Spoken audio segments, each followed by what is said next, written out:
नमस्कार. आरोग्यशाहीमध्ये मी वैद्य भाग्यश्री आणि मी वैद्य नमिता आपलं स्वागत करतो.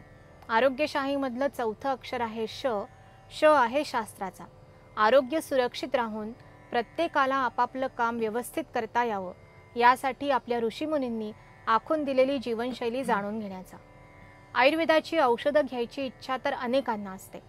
प्रकृती दाखवून नीट औषध घेतलं की त्याचे कोणतेही साईड इफेक्ट्स नसतात. औषध मुळावर काम करणारी असल्याने रोगाला बरं करणारी असतात. हे सगळं जरी मान्य असलं तरी अनेकांना नको रे बाबा, आयुर्वेदाची औषधं घेतली की खाण्यापिण्यावर फारच बंधनं येतात, त्यापेक्षा नकोच त्या भानगडीत पडायला असं सुद्धा वाटत असतं.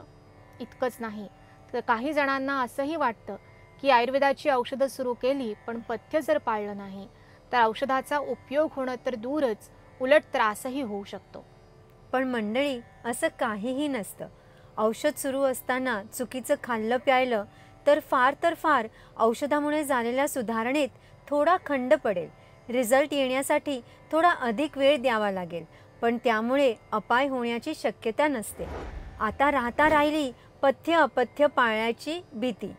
औषध घेतलं काय किंवा न घेतलं काय, आरोग्याचं रक्षण करायचं असेल तर प्रकृतीला अनुकूल आहार घेणं हेच श्रेयस्कर असतं.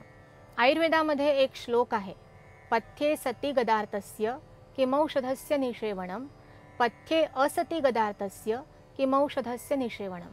म्हणजे पथ्य पाळलं तर औषध घेण्याची गरज ती काय, आणि पथ्य नाही पाळलं तर औषध घेण्याचा उपयोग तो काय. थोडक्यात काय, तर औषध घेतलं तरी आणि घेतलं नाही तरी सुज्ञ व्यक्तींनी पथ्य पाळायलाच हवं. आमचे एक सर नेहमी म्हणतात, 1 वीत लांबीची जीभ आणि 3.5 हातांचा देह असं असताना एकट्या जिभेने काय खायचं प्यायचं ते ठरवायचं आणि त्याचा परिणाम मात्र संपूर्ण देहाने भोगायचा, हे कसं काय बरोबर आहे.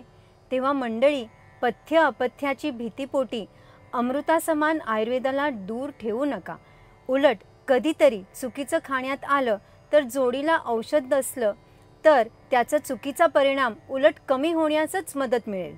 आयुर्वेद शास्त्रातील असेच मूलभूत सिद्धांत जाणून घ्यायचे असतील तर पाहत रहा आरोग्यशाही लोकशाही मराठीवर.